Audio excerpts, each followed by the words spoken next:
it's Fox. Welcome back to my channel, and for today's video I am back with another Mandalorian tutorial to show you how I 3D printed and finished up the Mandalorian chestplate. Special shout out again to my patrons for making this video possible, and reminder that you can see your name up here as well as some early access to my videos, behind the scenes content, and some really exciting stickers that I'm excited to release for you guys over at patreon.com/vaultfox. And with that, let's get on to the tutorial. Since I'm 3D printing my armor, the first thing I had to do was go out and get some files. I'm using Galactic Armory's files, which I'll link down below in the description for you all, and I actually bought these for a really good deal on Black Friday back in 2020, if you can believe that, and that's how long this build was in development, so to speak. Once I had the files downloaded, I pulled all the files into Ultimaker Cura, which is my 3D slicer that I'm most comfortable with. The chest plate is actually in two separate pieces, so I'm starting with the top piece, which I am going to affectionately refer to as the boob part of the armor, and start maneuvering the file around the build plate. Since I'm printing this piece on a Creality CR10S at 100%, this file fits in the build area just fine on a diagonal, and so does the bottom ab piece. And I'll be able to print both of these pieces out in one singular piece without needing to slice them up in Mesh Mixer. If you watched last week's video about scaling your 3D prints, you're probably wondering why I'm not opening these files in Mesh Mixer to measure, scale, and export them in there. And this is where I let you know that the chest piece was one of the only pieces of the armor that I actually did not scale. And if you want to make extra sure that the armor fits correctly, you can follow the steps outlined in that video to measure and scale your armor bits to your body. You can even use this program to cut up your file into smaller pieces if needed for your specific printer bed size. Alright, so with both files situated in Cura, I then click slice down at the bottom right, and it looks like these files are going to take a little bit over a day or two to complete. I then save both of those files onto micro SD cards and get them up and running on my printers. A day or so later, I come back to some finished prints and I get ready to do some support cleanup. For that, I'm just using some plastic clippers and a soldering iron. Plastic clippers are pretty much the go-to tool for removing 3D printed supports. However, there are some parts of the finished piece that needs a little bit more help, and this is where I take out my soldering iron to melt that stuck-on support down. I like to use the barrel of my soldering iron to do this since it's got the most surface area to work with,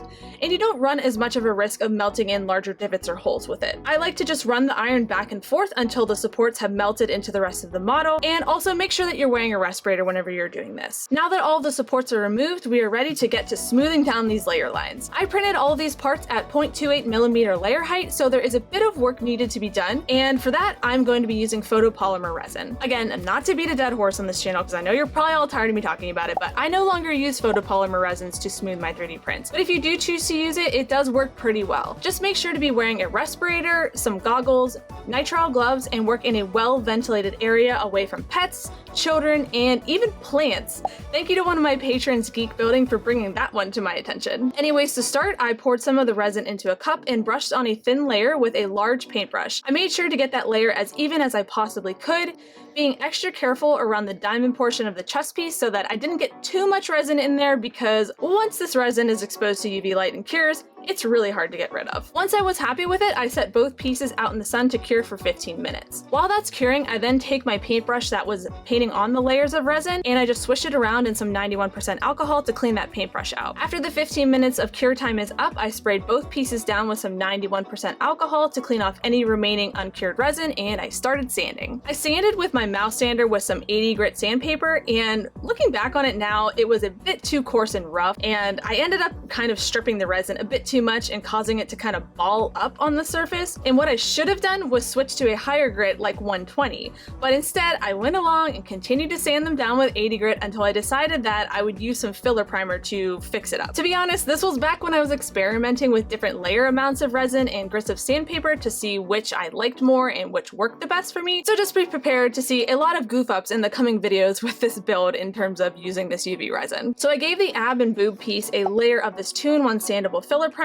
and let that cure for about an hour. When I came back to check on the pieces, the filler primer did a pretty good job of covering up some of my sanding mistakes, but there was still a little bit of fuzz everywhere. And again, I should have just sanded them down with a higher grit of sandpaper, but I decided to go over both pieces with a second layer of UV resin. After letting both pieces cure in the sun for another 15 minutes, I again took them back inside and sprayed them down with some 91% alcohol. And finally, this is where I start using some higher grit sandpaper to sand down that layer of resin. I also went in with my Dremel tool and a sanding drum to get into the little diamond bits on the chest plate. Now, once all of that rough sanding was complete, I dusted both pieces off and gave it a final coat of the 2-in-1 filler primer before letting that cure cure and dry overnight. Though you probably would be fine to sand some more or paint on top of the pieces after an hour of cure time. It was just, I was pretty tired that day and I was done dealing with it. Now it's time to get onto some painting, and for the base coat on both of these pieces, I'm using my trusty Montana Gold Shock Black. And before you all yell at me in the comments, yes, I'm spraying far too close to the armor.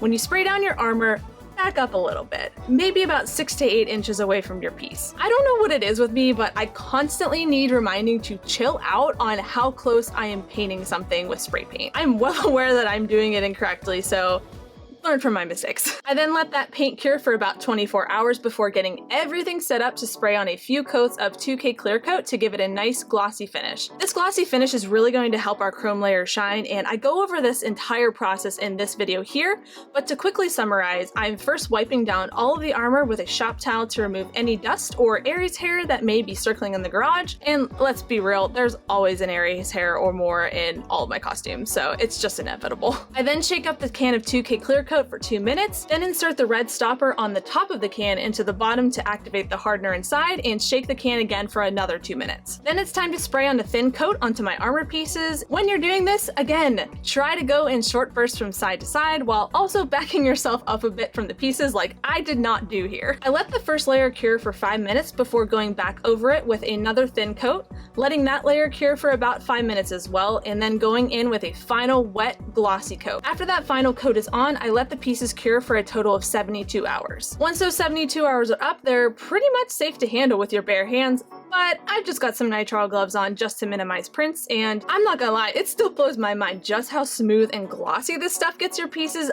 I just wish it wasn't $25 a can. All that's left to do now is get some chrome onto these pieces, and for that I'm using my airbrush and some all-clad chrome. I set my airbrush PSI to 15 and sprayed on a thin layer onto both of my pieces. I recommend spraying in short bursts from side to side while you're spraying to avoid any type of spider webbing or unfortunate accidents working with your airbrush. And again, to also spray a little further away from your piece, about 6 to 8 inches. Personally, I really like the color that this chrome gave off. It's a bit brighter than the screen used armor, and no, it's not a Lumiluster, but this was my first time painting chrome, and I really did not need any more added pressure to the build while I was already working with a pretty intimidating process for myself that was completely brand new. Once I was happy with the paint job, I let both of those pieces cure for 24 hours, and remember to clean out your airbrush with lacquer thinner or cleaner because all-clad chrome is a lacquer-based paint and requires more than just soap or airbrush cleaner to break it down. For the clear coat on this armor, I use All-Clad's glossy clear coat, but like I mentioned in the Mando helmet tutorial, it really didn't work out that great for me. I did 2 thin coats of it on the armor when I really think it needed that third wet coat to seal everything in. So again, learn from my mistakes. I've seen people have pretty good results using 2K clear coat over top of their chrome, so maybe that's the route you want to take, but unfortunately I can only really tell you what I did not work. I'm sure that there are people who have successfully done it with this stuff, but I was not one of those people, and I will try again for next time. Now the last step is rigging these pieces up so that we can actually wear it on our costume, and for that I ended up gluing a strip of Velcro and 2 parachute buckle clips onto the back of the boob armor piece with some E6000. Now I struggled here because I don't think far enough ahead in my build sometimes. I couldn't clamp the Velcro down onto anything because of the paint job that I had just finished. And the thing with E6000 is that it takes about 24 hours to properly cure. So I just had to very carefully weigh them down with these 1, 2, 3 blocks and put these towels down underneath to avoid any scratches and scuffs on my paint job. You can avoid all of these extra steps by just doing it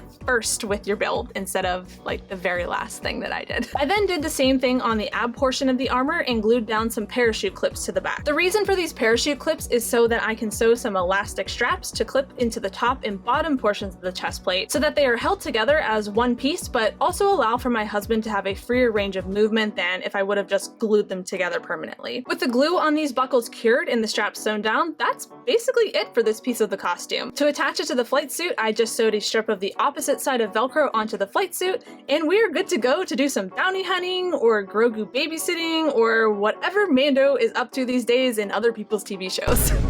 Thanks again for watching, and if you have any other questions on how I was able to finish this up, feel free to leave them down in the comments below. Thanks again to my Patreon supporters for all of your generous support of my work and getting these videos out to you guys. And thanks to you for watching this video all the way to the end. I greatly appreciate that. And I'll catch you all back here next week for another Mandalorian tutorial. Bye!